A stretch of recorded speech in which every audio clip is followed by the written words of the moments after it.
సముద్ర ప్రాంతంలో అలాగే వెళ్ళుచుండగా యేసు ప్రభు అయితే ఆ రోజుల్లో ఎక్కువగా యేసు ప్రభు ఊర్లో ఉండేవాడా, కొండల్లో ఉండేవాడా, సముద్రంలో ఉండేవాడంటే చెప్పాలంటే అరణ్య ప్రదేశంలో ఎక్కువగా ఉండేవాడు. ఆయన ఏకాంతంగా అరణ్య ప్రదేశంలోకి వెళ్ళి ప్రార్థన చేసుకునేవాడు. శిష్యులతో కొంతకాలము కలిసి ఉండేవాడు.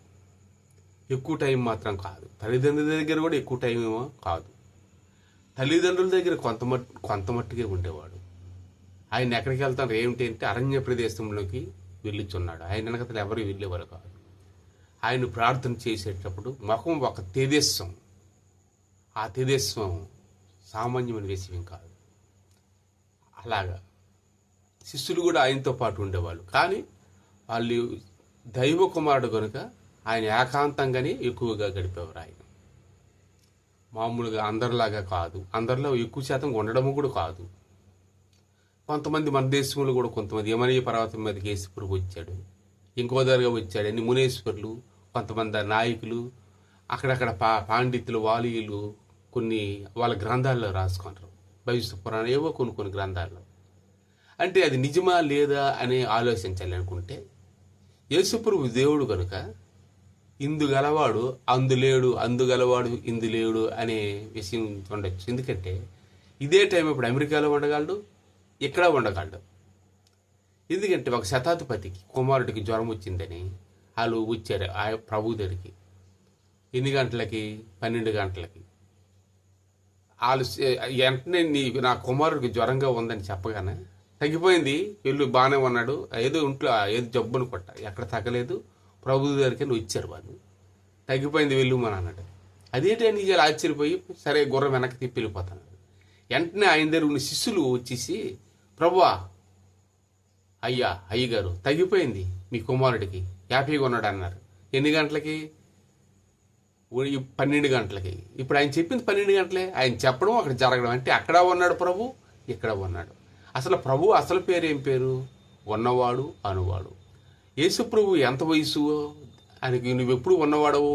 నువ్వు మొన్న కొంతమంది అడిగేవారు, కొంతమంది పెద్దలు అందరూ వచ్చి, నువ్వు ఎప్పుడెప్పుడు చెప్పేస్తుంటావు కదా, మరి నువ్వు పుట్టి 30 సంవత్సరాలు అవ్వదే అని అనేవాళ్ళు. కొంతమంది గడ్డాలు పెంచి ముసలి లాంటి వాళ్ళు ఆ బండ్ల మీద అక్కడ కూర్చొని, ఏంటయ్యా యేసుప్రభు అంటారు, ఆయన పేరంట, ఆదిలో ఉన్నానంటండి, ఎప్పుడు ఉన్నానంటండి ఏంటే అని చుట్టకాల్చుకొని మాట్లాడుతుండేవాళ్ళు.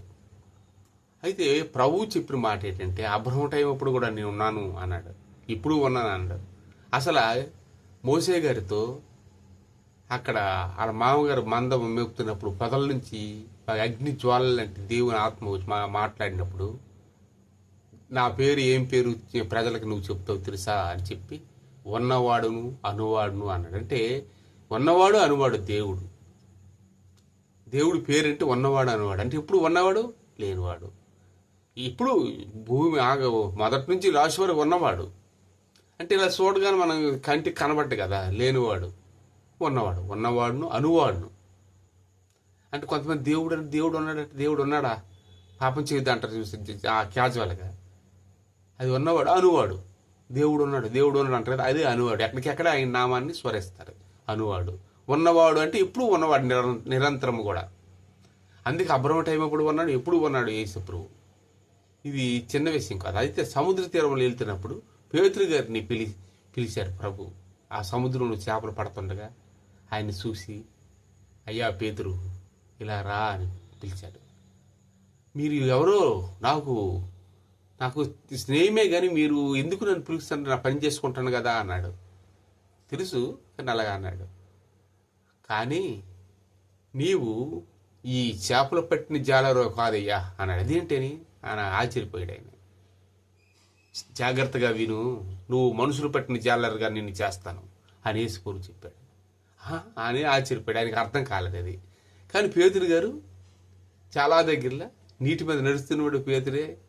చాలా విషయాలు అబద్ధం ఆడుకొని ఉంటాను అని అబద్ధం ఆడుతాడు పేతురే. పేతురు గారు కోపం వచ్చినప్పుడు వర తీసి కత్తి యేసుప్రభు మీదకి ఎవరైనా అంటే కత్తి తీసినది కూడా పేతురే. తర్వాత చాలా దగ్గర పేతురు గారు స్టోరీలన్నీ ఉంటాయి. అయితే నమ్మకమైన వాడు పేతురు వారు, సామాన్యం కాదు. పేతురు అంటే చాలా బలమైన వాడు, అదొక రాయి, బలమైన వాడు.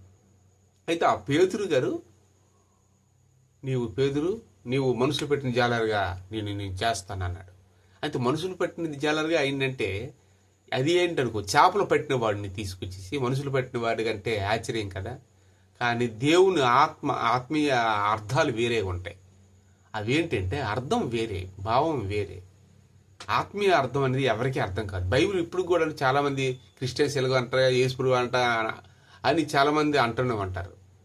ప్రియుడంట, వరుడంట, వెళ్ళినట్టవని నిన్ను అంటే ఒక ప్రియుడి గురించి, ఒక వరుడు గురించి ఆ ప్రియురాలు ఎలా ఎదురు చూస్తుంది, వచ్చాడా లేదా, 24 గంటలు ఆయన గురించి ఎదురు చూసే వాళ్ళే కదా. అలాగే దేవుడి గురించి మానవుడు కూడా ఎదురు చూడడాన్ని గురించి చెప్పాడు. అంతే, కాపరాలు చేయడం కాబట్టి ఆత్మ సంబంధం, ఆత్మకు రూపం అనేది మనకు లేదు. దేవుడికి రూపం ఉన్నదే లేదు. మనం చనిపోతే ఆత్మకు రూపం ఉందే ఉండదు శరీరానికి. ఈ ఆత్మ వదరు కలుస్తుంది. ఇప్పుడు మంచినీళ్ళ కలుస్తుంది, బురద నీళ్ళు కలిసిపోతుంది. సముద్ర నీటిలో నూనె కలపండి, నూనె కలగదు. మళ్ళీ నూనెలోనే కలుస్తుంది, సపరేట్గా ఉండిపోతుంది. అలాగే దేవుని ఆత్మ దేవునిలోనే మన కలుస్తుంది లాస్ట్. అందుకే అదే పరలోకం. మనకి జీవం, ఆయనలో ఉన్న జీవం మనలోకి వస్తుంది. అది మెయిన్. అయితే ఈ పేతురు గారిని చేపలు పట్టిన జాలారుగా నువ్వు ఉన్నావు కానీ నేను మనుషులు పట్టి జాలారుగా అని పిలిచాడు. అప్పటి నుంచి అంబడించాడు పేతురు గారు. వెళ్ళి ఎక్కడికెక్కడ సువార్త చెప్పేవాడు దేవుడి గురించి, ఆటల గురించి. అదే మనుషులు పట్టడం ఏంటంటే దేవుళ్ళో నడిపించడం, నిజమైన దేవుడి గురించి ఎక్స్ప్లెయిన్ చేయడం, నిజమైన దేవుడి గురించి చెప్పడం. ఈ హృదయము దేవుడికి తెలుసు, అందుకే ఆయన్నే పిలిచాడు. ఎంతోమంది ఉన్నారు, అందరిని పిలవచ్చు కదా. దేవుడు కొంతమందినే పిలుస్తాడు. ఎంతమంది అందరినీ పిలిచాడు. నా దగ్గరికి వచ్చిన అదే ఉంటుంది యోహాను సువార్త 6:37లో, నా దగ్గరికి వచ్చిన వాడిని నేను ఏమాత్రం కూడా త్రోసివేయను, అది తండ్రి చిత్తం ఉంటేనే వచ్చును అన్నాడు.